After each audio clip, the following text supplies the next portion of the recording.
السلام عليكم saaxiibayaal kusoo dhawaada channelkeena eco Friendly Girls. like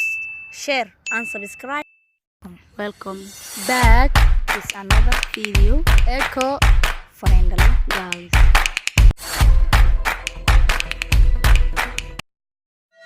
maanta waxay ku beegan tahay maalinta beeralayda Soomaaliyeed 15 Oktoobar 2019 cilmiga beeraha Soomaalidu waxay beeraha u taqaanaan dhulka lagu beerto dalagyada loogu talagalay in laga dhigto cunto laakiin waxa soo galayo dhaqashada xoolaha cilmiga barashada beeraha waxa loola jeedaa barashada dhirta la beerto iyo xoolaha labadaba beeraha Soomaaliya ugu wax soo saarka badani waxay dhacaan dhul beereedka ku yaal labada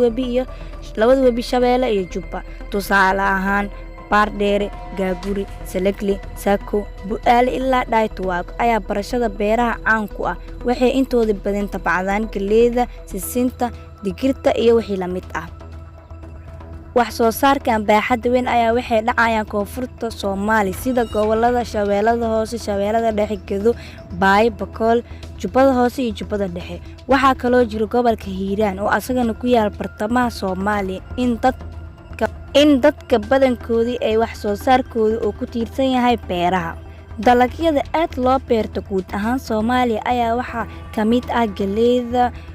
mooska liinta cambaha babaayga qaraha basasha sisinta digirta bocorka tubaakada barbarooniga iyo wixii la mid ah shaariicdii horumarinta beeraha dawladda kacaanka oo adeegsanaysa wasaaradda beeraha Soomaaliya iyo wakaaladaheeda waxay dadaal farabadan gelisay kobcinta wax soo saarka wadanka waxaa la horumariyay beerihii ku hiilay dhul beereedka wadanka ee ku yaal webiyada laga soo bilaabo Jubba ilaa Shabeelle ee koonfurta Soomaaliya mushaariicda dawladda ay ansixisay waxay isugu jiraan kuwa cilmiga beeraha kor u qaadayo iyo fidinta beeraha badinta dalagyada ku saabsan beeraha beeraha Soomaaliya waa isha koowaad ee wax soo saarka wadanka Soomaaliya taas oo ay tiro badan dad ah ku tiirsan yihiin sida caadiga ah dalaga Soomaaliya waa dhamaan dhirta mudaha ama miraha qudaarta ka soo baxda beeraha wadanka Soomaaliya waxa soo saarka beeraha Soomaaliya waxay gaarsiisan yihiin 65% dhaqaalaha aasaasiga ee wadanka taas oo ay ururinayso isticmaalka wadanka dhexdiisa iyo dhoofinta badeecada dunida inteeda kale oo loo ganacsi geenayo taariikhda beeraha oo dhab ahaantii muddo aad u dheer ayaa la sheegaa in ay soo bilaabatay falashada ama beerashada qiyaastii 10 sano ee ka hor ayay ahayd markii aadamuhu oo gartay ama uu ogaaday in uu tabcan karo miro oo duurka ka soo gurtay jiray dhulkeena qurxoon markaan arkay ayaa waxa igu soo dhacdaba heestii Muuse Ismaaciil Qalinle ku dadaali maayaane kula doodi maayaane kuna dayrin maayaane geelu waa ku dardaraa ariguna waa ka daran yahay caanaana ku daran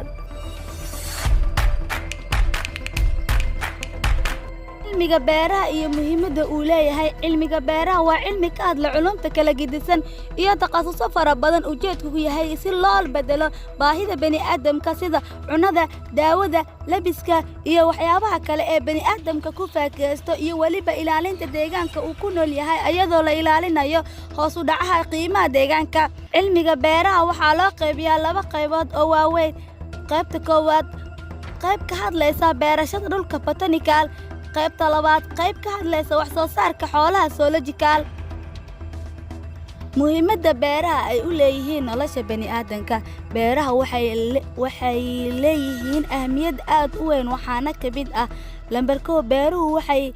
waxay ka bedelaan bani'aadamka noloshiisa hore oo ahayd reer guuraanimada ayadoo u bedesha nolol deegaansho ah lambar 2 beerashadu waxay sahashay inuu bini'aadamku helo cunidiisa iyo marashadiisa asiga oo si toos ah uga helayo geedka ama xayawaanka lambar 3 sida oo kale tabcashada beeraha waxay ka qayb qaateen inuu bini'aadamku helo hooyado shidaal iyo wixii la mid ah lambar 4 beeruhu waa laf-dhabarta ganacsiga bani'aadamka iyadoo lagu qiyaaso 70% dalagii muwaadinka dunida saddexaad